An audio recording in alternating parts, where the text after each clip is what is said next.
Shalom saudara-saudari sekalian, para pemirsa Yaski TV, semoga Anda dalam keadaan baik dan berlimpah sukacita di dalam Tuhan. Cerita kasih adalah kumpulan kesaksian dari program misi baik online Yaski Radio dan Yaski TV serta Onsite Radio Heartline Network. Dan cerita kasih kali ini akan tayang 1 bulan sekali. Di perjumpaan kali ini juga kita akan saksikan cerita kasih dari DJ Santana. Simak kesaksiannya sampai selesai.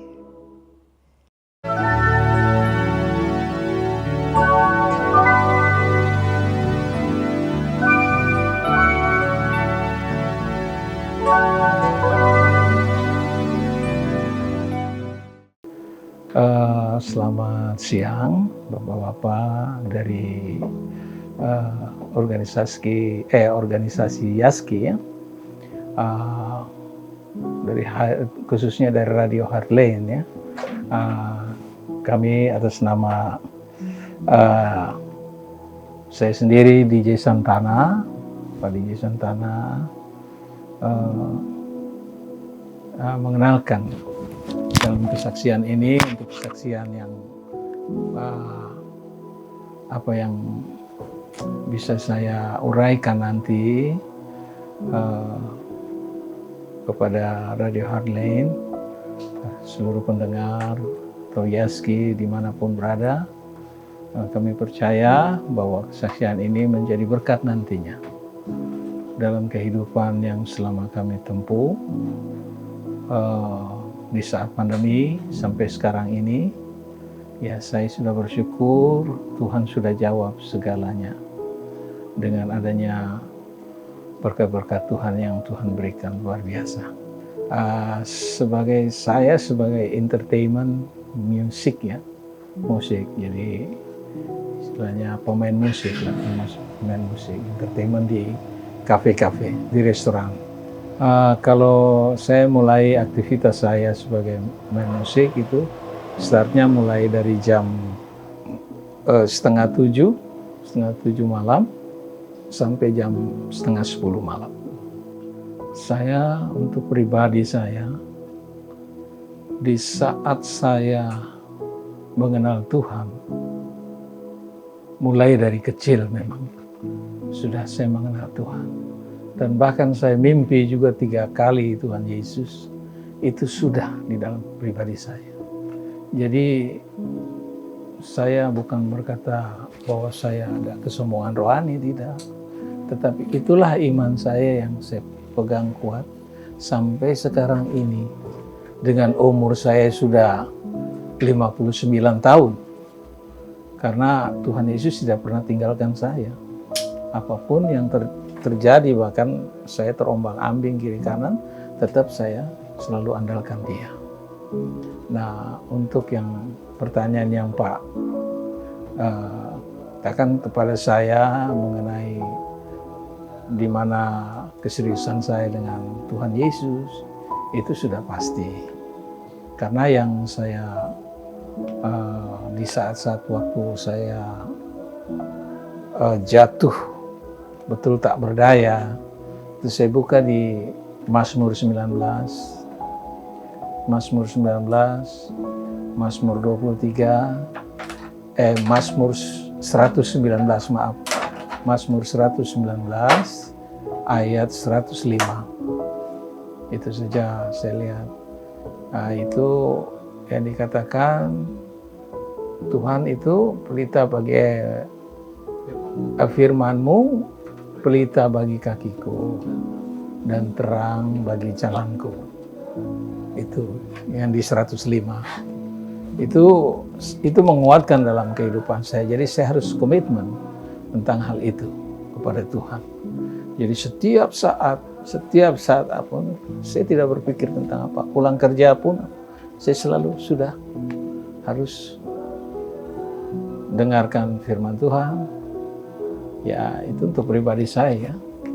Tapi kalau saya lelah sekali, ya mungkin sejeda waktu saya untuk saya beristirahat.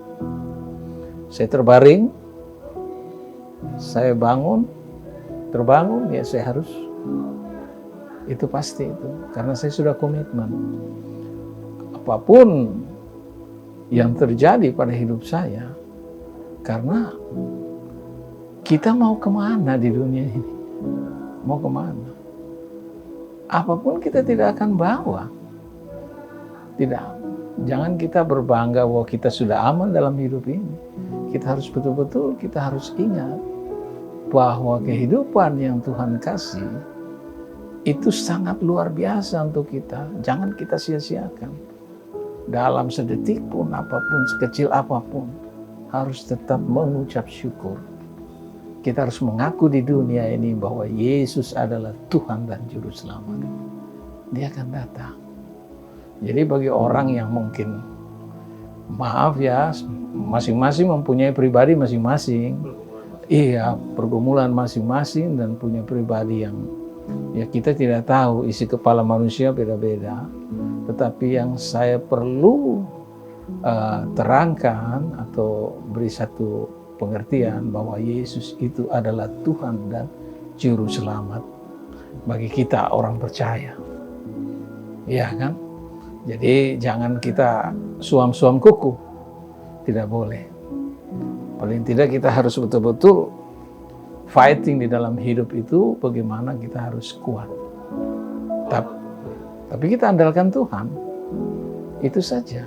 Kalau kita andalkan Tuhan, tidak ada siapa yang mau lawan. Tidak ada. Kita percaya Yesus adalah Tuhan dan Juru Selamat. Suam-suam kuku ya, mungkin kita percaya Tuhan, tapi kita kadang-kadang kita dari perasaan kita jatuh lagi. Kadang-kadang kita tidak mau ini.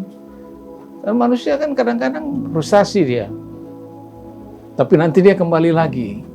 Iya kan? Nanti frustasi lagi, jatuh lagi. Itu jangan. Kadang juga baca firman Tuhan, kadang tidak. Artinya tidak serius, tidak ada keseriusan itu. Itu kadang-kadang ya itu hidup manusia. Kalau kita tidak boleh kita suam-suam kuku. Dan tidak, kita harus serius, harus komitmen dalam pribadi kita. Oh jelas dong. Karena dia sudah memberikan satu pengertian buat kita. Dia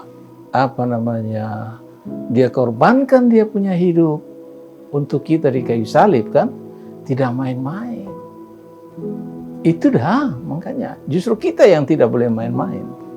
Dalam hal ini, apalagi untuk pelayanan, kalau kita udah fokus di dalam Tuhan, itu sangat indah sekali. Indah pada waktunya, ada kan lagunya ya. Ya, itu pasti. Kita tidak tahu. Hari esok mempunyai kesusahan. Itu kan bagi seorang yang mengindividu dirinya dia sendiri. Itu kan mulai dari rasionya dia. Perasaan dan pikirannya dia. Kalau konteksnya dia mau mengucap syukur dalam hal yang Pak bilang tadi, oh dapat berkat aja baru mengucap syukur. Biar nggak dapat berkat kan, semua ada jalannya. Pada waktu Anda dalam kesesakan, Anda mau datang pada siapa? Kan bukan pada siapa-siapa, hanya Tuhan Yesus. Mau datang pada siapa? Kita kalau mau datang pada orang, senyap sebentar. Kita tidak ada ketenangan dalam pribadi kita. Tapi kalau datang pada Yesus, itu pasti ada jawaban yang sangat indah. Anda jangan percaya saya, percaya firman, karena itu firman. Kan di dalam firman Tuhan sudah dibilang, datanglah kepadaku semua yang letih lesu dan berbeban berat. Semua, everything ya. Tidak main-main itu. Jadi kalau kita mau datang misalnya, kita nggak gagah, kita bukan siapa-siapa. Kita manusia yang fana. Manusia itu kan seperti uap, dalam firman Tuhan sudah ada. Sebentar aja akan lenyap, kita tidak tahu. Coba Anda slaven atau Anda tidur ya, besok bisa bangun nggak? Anda tahu nggak kalau Anda sudah tidur? Kan tidak tahu. Itu semua rahasia Tuhan. Dan itu berkat dari Tuhan. Tiap hari Tuhan memberkati Anda loh. Kita semua, termasuk saya ini, diberkati. Karena apa? Nafas kehidupan masih dikasih. Kalau keluhan dalam pribadi seseorang, ya dia wajar, dia manusia. Tetapi dia mau lari kemana dulu? Dia kan harus datang kepada Yesus. Karena sudah ada firman-Nya kan, yang tadi saya bilang. Nah, itu saja. Seperti kayak Ayub lah. Mungkin saya juga orang bodoh ya, mungkin saya tidak terlalu pintar dengan firman Tuhan, tetapi firman yang masuk di dalam pribadi saya sudah betul-betul melekat. Waktu teman-temannya Ayub bilang, apa semua? Kau masih percaya dengan Tuhan? Atau dengan, boleh bilang yang istrinya pun. Tapi dia tetap dia bersandar pada Tuhan Allah, pada Yesus. Ya, karena itulah yang menguatkan dia. Dan dia tahu dia mau pulang kemana. Kan Tuhan sudah sediakan. Seperti Lazarus, ya kan? Tidak main-main itu. Ya kembali lagi, kita masing-masing pribadi, kalau kita mau percaya Tuhan, sebaiknya tidak boleh main-main. Yesus tetap Yesus sampai akhir. Itu saja. Jadi saya bahkan apapun, nyawa saya pun taruhannya. Saya tidak main, saya bukan bilang ini hari saya ngomongin besok lain-lain, tidak. Saya sudah 59 tahun dari kecil sampai sekarang ini. Tetap saya andalkan dia. Di dalam pahit bantingan apapun yang bagaimana terhadap hidup saya. Bahkan istri saya tinggal saya, ya kita lepaslah, saya tidak menyalahkan dia, silakan. Dia mau ambil jalur sendiri, ya silakan. Dia sudah kawin lagi, sudah ini, yang pernah saya ceritakan. Bahkan anak saya ditinggal di panti, saya tidak tahu. Itu dalam kesaksian saya itu. Saya cari-cari, tapi Tuhan pertemukan. Tapi ya sudah, semua mungkin ada jalannya. Dan pada waktu itu ya saya tidak berdaya. Memang saya terus terang tidak berdaya. Ditambah lagi jalan sekian bulan udah COVID. Luar biasa itu. Sangat luar biasa. Jesus is the way. Ya. Ya. The world must be different, but never and will never different. Jesus is the way. Saya sebagai orang tua, anak saya di panti ini kan masih dalam pendidikan, statusnya pendidikan, untuk supaya dia bisa mandiri ke depan. Tetap saya push, saya tetap terus hampir setiap, sekarang saya sudah bekerja hampir setiap bulan 2 kali saya datang untuk mengunjungi anak-anak semua, saya berbagi. Berkat-berkat Tuhan saya kumpulkan, saya berbagi untuk mereka semua, bukan anak saya aja. Jadi semua yang ada di situ, ya itu. Jadi saya pernah berbicara sebagai orang tua kepada anak. Saya duduk sebagai teman, saya tanya, apa nak cita-citamu? Ya, saya mau jadi pramugari, dia bilang gitu. Oh, terkejut juga saya. Keinginan papanya ini saya dorong harus jadi pendeta. Saya bilang, tapi dia maunya jadi pramugari. Dia bilang ya sekolah yang pintar. Dan pertama kamu harus tahu hitung-hitungan, dan kedua kamu harus tahu bahasa. Pertama bahasa Inggris, kayak gitu. Itu aja kamu perdalam. Ya saya kira cuma itu. Ya saya sih sudah bilang, keinginan saya dia menjadikan saya jadi seorang pendeta gitu, atau membawa firman Tuhan kepada semua umat yang ada. Ya itu kerinduan saya. Karena dulu pernah dia masih kecil, saya pernah tanya, mau jadi apa nak nanti besarnya? Sebelum saya pisah sama istri saya, itu waktu dia umur kurang lebih 3 atau 4 tahun. Mau jadi pendeta dia gitu. Oh saya bangga, saya senang.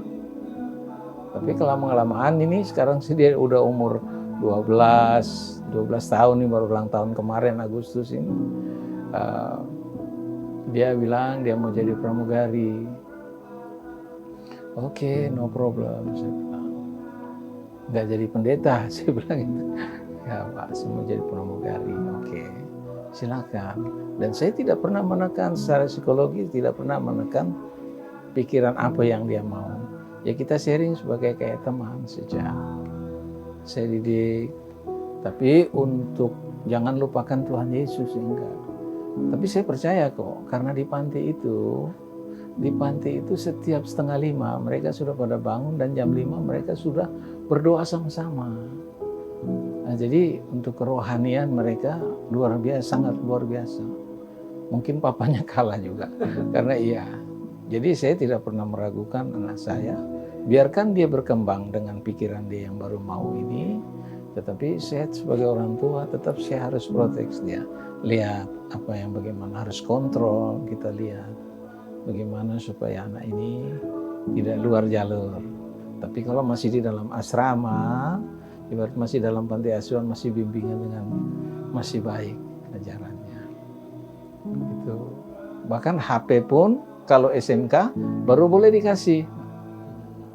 Boleh dikasih. Tapi kalau SMP masih belum boleh, SMK baru bisa. Ya, jadi di sana memang bagus, ketat. Saya tidak muluk-muluk untuk meminta sesuatu pada Tuhan. Saya cuma minta sama Tuhan untuk pribadi saya. Saya umur begini, saya hanya fokus kepada kesehatan saya. Kesehatan saya dengan program misi saya untuk bisa membantu sesama.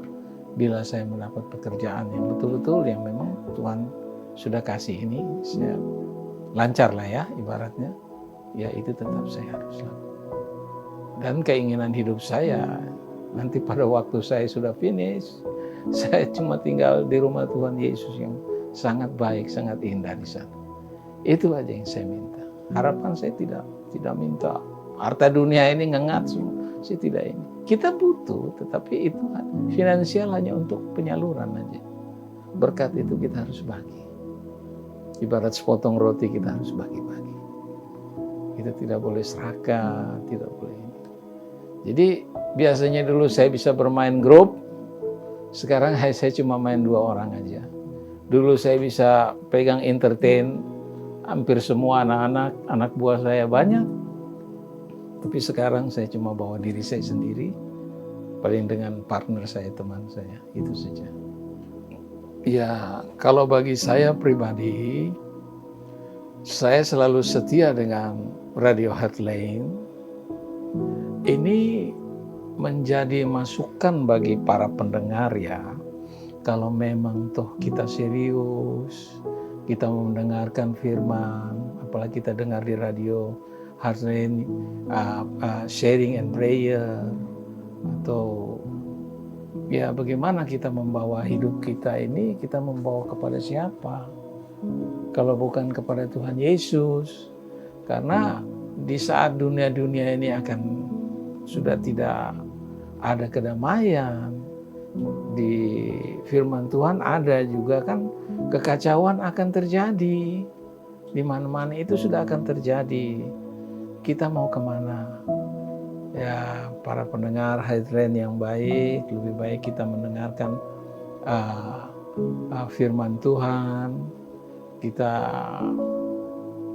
bisa bertumbuh dengan iman kita di saat kita mendengarkan firman, dan kita menjadi kuat di situ. Ya, intinya kita harus datang pada Tuhan Yesus. Itu saja. Ya, saya sangat dibantu dengan Heartland ini karena adanya sharing and prayer. Saya sekali mendengarkan dan saya tanamkan dalam pribadi saya. Itu menguatkan sekali di dalam saya mempunyai problem, saat saya tidak bisa apa-apa. Itu sangat sekali membantu dengan puji-pujiannya. Ya, itu sangat. Dan saya juga berharap para pekerja yang ada di Radio Heartland atau hamba-hamba Tuhan yang bekerja untuk Tuhan itu lebih giat lagi, bersungguh-sungguh, lebih mantap lagi, karena itu berkat Tuhan yang Tuhan memang sudah pakai untuk Anda.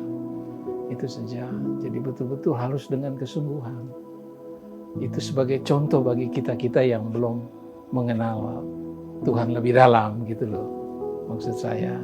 Tapi ya puji Tuhan ya, karena adanya dorongan radio ini, sharing and prayer, dari Heartland kita dengar, itu sangat membantu.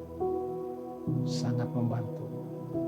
Dengan apa yang Pak bilang tadi, Yaski ya, itu sangat sekali membantu. Saya juga punya keinginan, apabila saya ada berkat, ya saya akan berbagi juga untuk yang di mana yang di luar pulau gitu.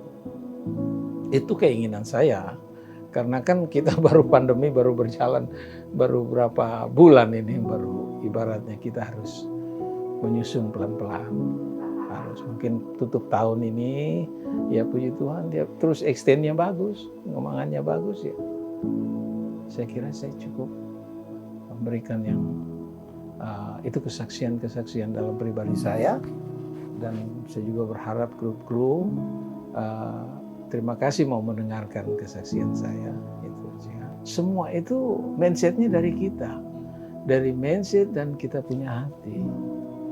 Tuhan itu sangat baik untuk kita. Makanya kalau kita setengah-setengah dalam pribadi sama Tuhan, ya jangan kita berharap kita mau dibantu. Mungkin Tuhan mau bantu, tetapi kita dulu bagaimana? Seperti bapak, seperti anak minta sama orang tua aja. Nah orang tuanya mau ngasih nih, dia lihat dulu apa permintaan kamu, kan begitu. Kalau kamu berlebihan juga nanti dia udah tahu ini jalannya nanti nggak benar. Dan lebih baik ya kita sederhana, kita sehat, minta tidak boleh lebih-lebih, sehat aja badan. Kesehatan terutama supaya bisa melayani Tuhan. Iya, haleluya Pak, haleluya, iya, haleluya Pak. DJ Santana adalah seorang pemain musik atau musisi yang biasa bermain musik di kafe-kafe dan juga dalam pergumulan hidupnya yang berat, serta berpisah dengan istrinya, tetapi tetap mengandalkan Tuhan Yesus dalam dirinya. Demikianlah cerita kasih kali ini, semoga menjadi berkat dan dapat menginspirasi saudara-saudari untuk mengambil bagian dalam pelayanan, untuk mendukung program pelayanan misi Yayasan Yaski dengan berdonasi, supaya program ini terus berjalan dan menjadi berkat bagi banyak orang. Program ini didukung oleh Yaski TV, Yaski Radio, Heartland Network, dan Yayasan Yaski. Anda pun dapat membagikan cerita kasih di email di bawah ini, dan jangan lupa untuk subscribe dan share untuk mendapatkan video-video kabar baik dalam iman Tuhan. Yaski TV membangun iman, pengharapan, dan kasih. Tuhan Yesus memberkati.